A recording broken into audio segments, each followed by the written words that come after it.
백화점 VIP 라운지. 두꺼운 카펫 위로 샹들리에 불빛이 쏟아지고 직원들은 고개를 숙여 인사했다. 박순자는 그 공간이 자신의 집보다 더 편했다. 20년 넘게 드나들었으니까. 그런데 그날 직원이 조용히 다가와 귓속말을 했다. 어머니, 저희가 확인해보니 이번 달부터 회원카드가 해지되셨더라고요. 순자는 귀를 의심했다. 카드가 해지? 그 카드는 며느리 명의였다. 아니, 정확히는 아들 이름으로 며느리가 써온 카드였다. 아들 내외가 이혼했다는 사실을 순자가 들은 건 고작 사흘 전이었다. 이혼 서류가 완성되자마자 며느리는 카드를 끊었다. 그리고 VIP 혜택도 라운지 출입도 20년의 품격도 한순간에 사라졌다. 죄송하지만 라운지 이용은 어렵습니다. 쫓겨나듯 나온 그날 순자는 백화점 1층 벤치에 주저앉아 처음으로 깨달았다. 자신이 누려온 것들이 사실 자신의 것이 아니었다는 걸. 하지만 이후 드러난 진실은 모두를 무너뜨렸다. 이 집 며느리는 복도 많지. 박순자는 경기도 용인 신축 아파트 32평에 혼자 산다. 남편 이철수는 5년 전 심장마비로 세상을 떴다. 슬아의 아들 하나 이준혁. 준혁은 대기업 부장이고 아내 오세영과 결혼한 지 15년이 됐다. 순자는 주변 사람들에게 늘 이렇게 말했다. 우리 며느리 진짜 살림 잘해요. 시어머니한테도 잘하고. 복 받을 거야. 그 말이 거짓은 아니었다. 세연은 명절마다 먼저 내려왔고 생일엔 케이크를 들고 왔다. 백화점 VIP 카드는 결혼 3년 차부터였다. 세연이 순자에게 건넸다. 어머니, 저희 카드 패밀리로 만들었어요. 같이 쓰세요. 그때부터 순자의 삶은 달라졌다. 백화점 라운지에서 커피를 마시고 VIP 주차를 하고 할인 행사를 누렸다. 동네 친구들이 부러워했다. 순자는 그게 자신의 급이라고 생각했다. 그런데 가만히 생각해보면 세연이 순자에게 잘한 건 사실이었지만 준혁은 달랐다. 아들은 바쁘다는 핑계로 한 달에 한 번도 전화를 안 했다. 명절에 내려오는 것도 세연이 끌고 왔다. 순자도 어렴풋이 알았다. 이 관계에서 따뜻한 사람은 아들이 아니라 며느리라는 걸. 그러던 어느 날 손자 시우가 방학을 맞아 순자 집에 왔다. 보통 때와 달리 시우는 말이 없었다. 밥을 먹다가 갑자기 이런 말을 했다. 할머니, 우리 집에서 아빠 짐 다 없어졌어. 순자는 젓가락을 내려놨다. 무슨 소리야? 아빠가 다른 데서 살아. 근데 엄마가 비밀로 하래. 그 순간 순자의 머릿속에서 뭔가가 딱 걸렸다. 지난달 세연이 전화를 잘 안 받은 것. 준혁이 추석 때 이상하게 혼자 일찍 올라간 것. 시우가 눈을 내리깔고 아무 말도 안 한 것. 순자는 그날 밤 아들에게 전화를 걸었다. 10번 만에 받았다. 준혁아, 네 집에 무슨 일 있냐? 긴 침묵 끝에 준혁이 말했다. 엄마, 나 세연이랑 끝냈어.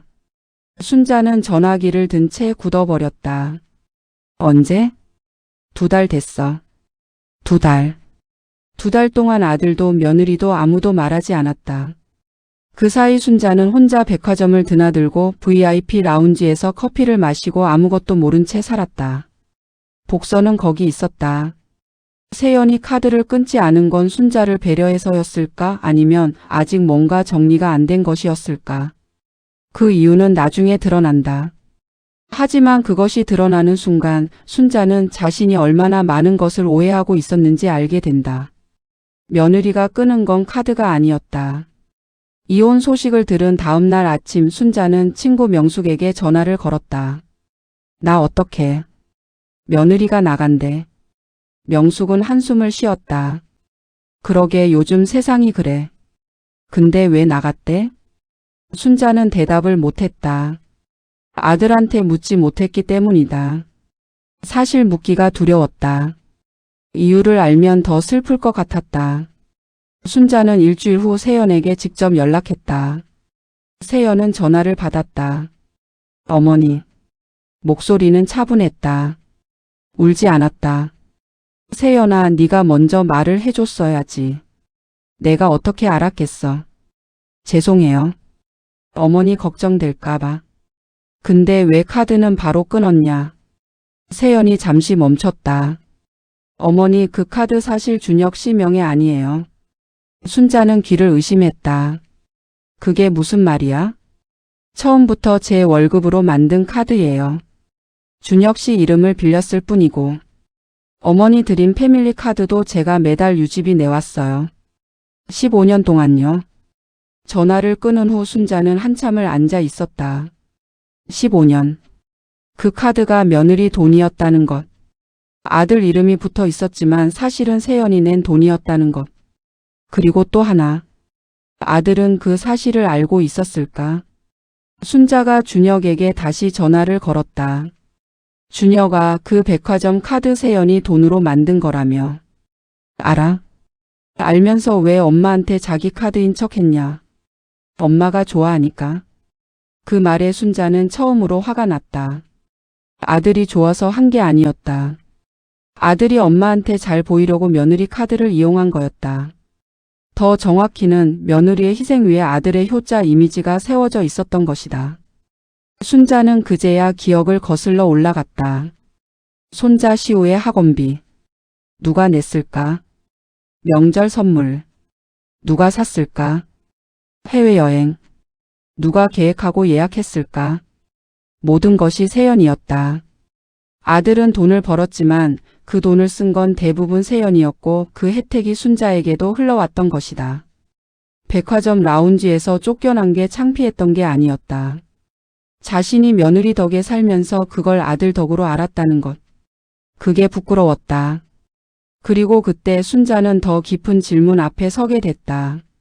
세연은 왜 15년 동안 그걸 말하지 않았을까? 그리고 왜 이혼한 걸까? 아들이 무슨 짓을 했기에?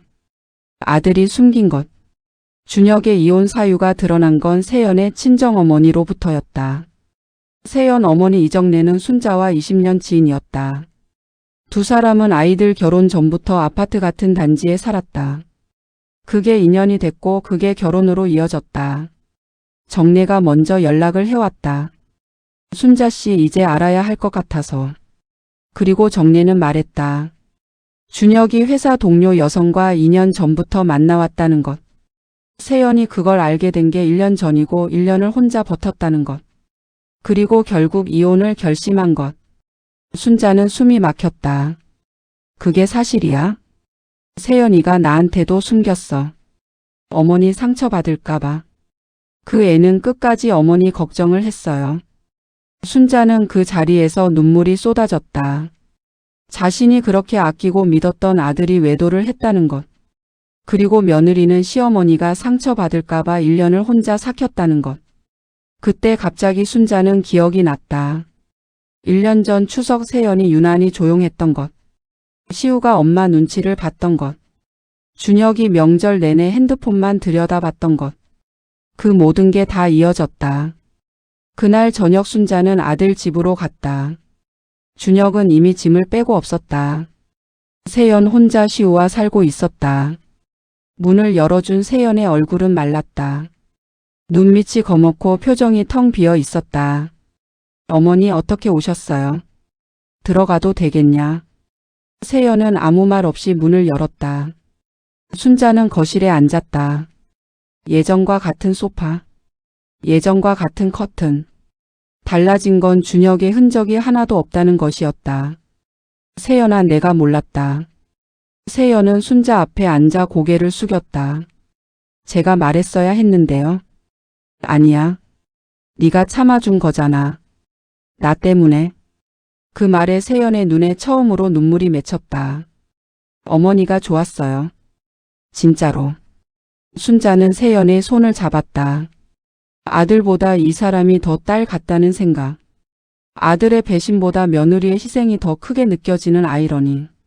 하지만 진짜 반전은 아직 남아 있었다. 시어머니도 몰랐던 유서. 남편 이철수가 죽기 전에 유서를 남겼다는 사실을 순자는 몰랐다. 아니, 정확히는 유서가 아니라 부탁 편지였다. 철수는 죽기 석 달 전 세연에게 직접 편지를 건넸다고 했다. 그 편지의 존재를 순자가 알게 된 건 이혼 이후였다. 세연이 이혼 정리를 하던 중 순자에게 전달해야 할 것 같다며 편지 봉투를 들고 왔다.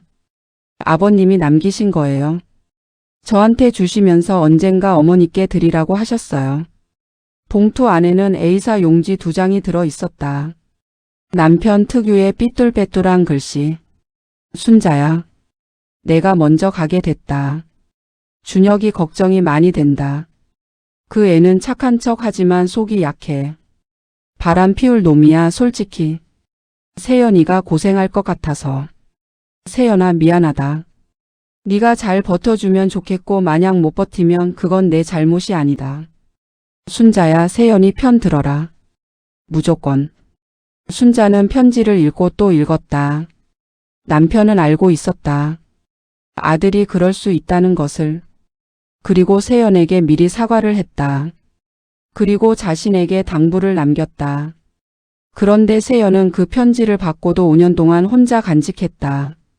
남편이 살아있을 때도 이혼하기 전에도 순자에게 상처가 될까봐. 순자는 그 자리에서 무너졌다. 아들에 대한 실망, 남편에 대한 그리움, 세연에 대한 미안함. 3가지가 한꺼번에 쏟아졌다. 왜 이제야 좋냐? 세연이 말했다. 이제는 드려도 될 것 같아서요. 어머니가 진실을 아셔야 할 것 같아서. 그 말에 순자는 엉엉 울었다. 60대 후반의 여자가 어린 아이처럼 방바닥에 2 손을 짚고 이 세상에서 가장 자신을 생각해준 사람이 아들도 아니고 친구도 아니고 며느리였다는 걸 알아버린 날. 분노가 왔다. 아들에 대한 혼란이 왔다. 자신이 살아온 방식에 대한 좌절이 왔다. 이제 와서 이걸 알게 된 것에 대한. 그날 밤 순자는 아들에게 전화를 걸었다. 준혁아. 왜? 네 아버지 편지 받았다. 긴 침묵. 알아? 알았어. 이제. 전화가 끊어졌다. 준혁은 다시 걸지 않았다. 그래도 봄은 온다. 그로부터 2달이 지났다. 준혁은 새 여자와 살고 있다는 소문이 들렸다.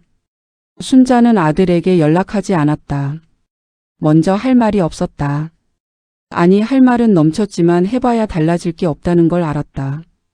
대신 순자는 세연에게 한 달에 한 번씩 연락했다. 시우는 방학마다 할머니 집에 왔다. 이혼하고 나서도 세연은 시우가 할머니를 찾아가는 걸 막지 않았다. 오히려 먼저 데려다 줬다. 그 어느 날 시우가 순자한테 말했다. 할머니 나 엄마한테 할머니 좋다고 했더니 엄마가 울었어. 왜 울었대? 할머니 오래오래 건강하게 살았으면 좋겠다고. 순자는 그 말에 한참 웃었다. 웃다가 눈물이 났다. 어느 봄날 오후 순자는 혼자 백화점에 갔다. VIP 카드는 없었다. 일반 고객으로 1층 커피숍에 앉아 아메리카노를 시켰다. 예전엔 올라가지 않았을 자리. 그런데 이상하게도 불편하지 않았다. 오히려 편했다. 창 너머로 사람들이 지나갔다. 쇼핑백을 든 아주머니들. 손잡고 걷는 노부부. 아이를 아는 젊은 엄마. 순자는 커피잔을 2 손으로 감쌌다. 나는 오래 착각하며 살았구나. VIP 라운지가 자신의 자리라고 생각했다. 아들이 효자라고 생각했다. 며느리가 당연히 잘해야 한다고 생각했다. 그런데 사실은 며느리가 만든 자리였고 며느리가 지킨 품격이었고 며느리가 채워온 관계였다. 그리고 그 며느리는 지금 혼자 아이를 키우며 상처를 꿰매고 있다. 순자는 그날 세연에게 문자를 보냈다. 세연아. 고마워. 그동안 고생 많았어. 미안하다. 세연의 답장이 왔다. 짧았다. 어머니 저도 좋은 시절이 있었어요. 잊지 않을게요. 순자는 그 문자를 한참 들여다봤다. 좋은 시절. 그 말이 마음에 걸렸다. 세연에게 이 집이 이 가족이 좋은 시절이었다는 것. 비록 끝이 이렇게 됐어도 그녀는 그제야 깨달았다. 사랑은 늘 너무 늦게 온다는 걸. 그리고 너무 늦게 알아본 사람에게 우리는 평생 빚진 채로 산다는 걸.